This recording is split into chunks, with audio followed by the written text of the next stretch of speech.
So initially, when I saw the PV for this anime, I was amazed at the color palette and the art that they used because it was so beautiful. And I thought that they couldn't keep the anime at the same level that they did the trailer, but after watching the first episode, I'm pretty sure they can, and I hope that they continue this, uh, throughout the anime, the same level as this. They keep the art and color palette and everything at the same level as they did in episode 1, which was great, by the way.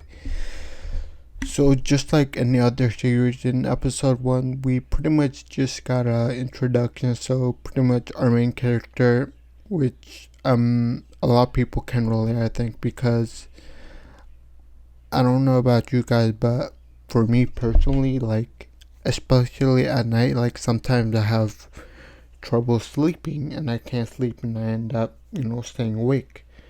And the same thing is happening with our character, but he's also having trouble at school. Now, it's not like bullying or anything, like he's really good, he said. He's just really bored, and there's a little drama at the school that involves him, that this really cute girl pretty much confessed to him, and hoping that he kind of accepts her, and they go out. But it turns out that he rejected her because he doesn't know what love is, what love or hate is.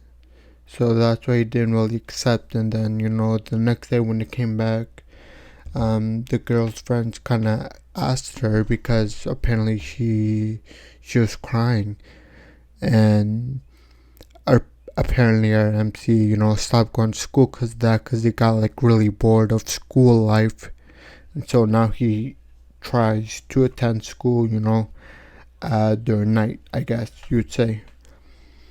But kind of continuing with the story, we also kind of get introduced to our vampire girl, and at first she kind of notices that he's having trouble sleeping, and with that she pretty much just takes him to her apartment to sleep, just to fall asleep there, and he does. But he just fakes it. And then when the vampire makes sure that he's fast asleep, she goes in to bite his neck to eat, pretty much, or suck his blood, and she does. And our MC wonders, why didn't I turn into a vampire? And her reason, it was kind of surprising to me, or it was surprising. She said the only way for one to to be a vampire, to become one, is that the victim has to pretty much fall in love with the vampire who initially sucked his blood. So I wonder if we're gonna meet these blood sucking companions, and does that same rule apply if it's like same sex? Because I'm pretty sure in the PV trailer we saw the blonde girl, and she looks like she's a vampire. And I wonder if that's the case, then that means that at one point that our main vampire girl fell in love with the blonde haired girl. So I wonder how would that work. But hopefully they introduce her by next episode.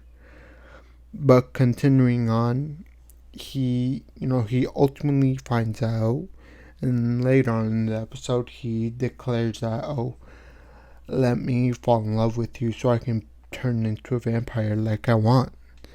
And so she says, you can do whatever you want, like you're feel free to fall in love with me, but all I'll do is suck your blood. It's kind of up to you if you wanna, fall in love with me or not. And they just kind of end the episode with them overlooking the city floating, and that's how the episode ends. Like I said, very very great first episode, and I do hope that throughout the anime they continue the same level, and how good everything is with the animation, the color palette, and the art. So I really hope for that. But yeah, overall I really enjoyed watching this episode and talking about it. But yeah, I think that's gonna be it for me. Please leave a like, subscribe, and comment your thoughts and opinions. See you next time. Peace.